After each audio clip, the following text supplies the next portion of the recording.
कोलकाता में ट्रेनी महिला डॉक्टर के साथ हुई दरिंदगी ने पूरे देश को हिलाकर रख दिया है। आरजीकर अस्पताल में हुए इस जघन्य अपराध ने ममता बनर्जी सरकार और पुलिस प्रशासन की कार्यशैली पर सवाल खड़े किए हैं। घटना को लेकर सुप्रीम कोर्ट भी एक्शन मोड में आ गया है। सुप्रीम कोर्ट ने घटना का स्वतः संज्ञान लेते हुए डॉक्टरों की सुरक्षा के मद्देनजर एक बड़ा कदम भी उठाया है और एक टास्क फोर्स के गठन का निर्देश दिया है। इस टास्क फोर्स में कौन कौन शामिल होगा और इस टास्क फोर्स का काम क्या होगा, ये सब कुछ हम इस वीडियो में आगे जानेंगे। नमस्कार, वन इंडिया हिंदी में आपका स्वागत है। मैं हूं राजेश शर्मा।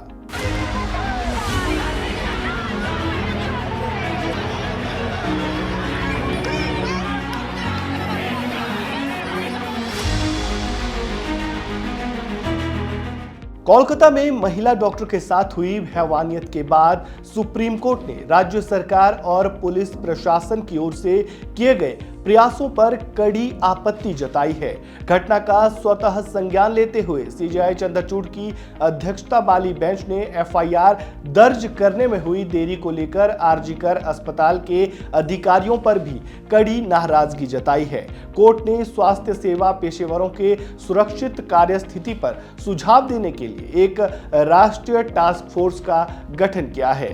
पहले ये जान लेते हैं कि इस टास्क फोर्स में कौन कौन से लोग शामिल होंगे, फिर आपको बताएंगे कि इसका आखिर काम क्या होगा।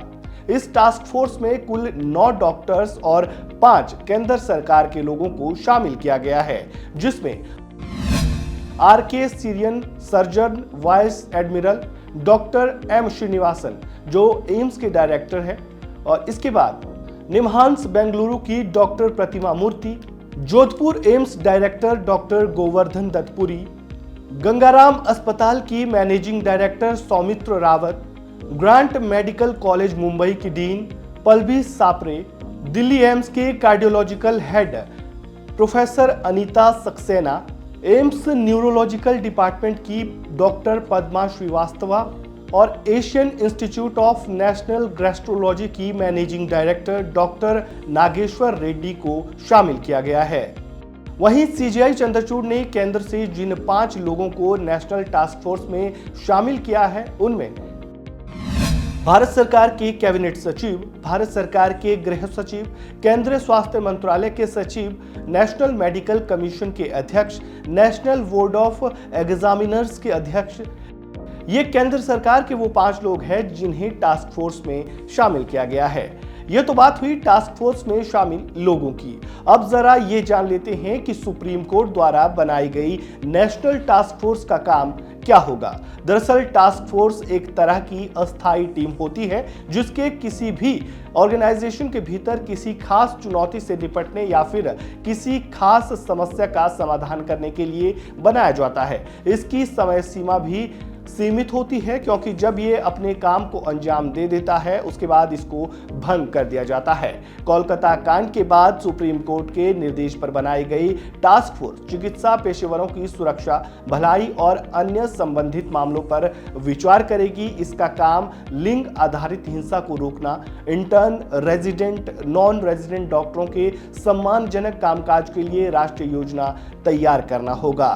ये था सुप्रीम कोर्ट की ओर से बनाई गई टास्क फोर्स के बारे में पूरी जानकारी। अब जाते जाते आपको इस केस से जुड़ा ताजा अपडेट भी दे देते हैं। महिला डॉक्टर के साथ हुए दुष्कर्म मामले में बुधवार को सीबीआई लगातार छठे दिन आरजीकर मेडिकल कॉलेज के तत्कालीन प्रिंसिपल से पूछताछ कर रही है। पूर्व प्रिंसिपल की भूमिका भी सवालों के घेरे में है, लिहाजा सीबीआई संदीप घोष से संगीन वारदात के तमाम पहलुओं की बारीकी से पड़ताल करना चाहती है। संदीप घोष कोलकाता के आरजीकर मेडिकल कॉलेज के पूर्व प्रिंसिपल है। अब ऐसे में इस केस के अभी कई और राज खुलना बाकी है।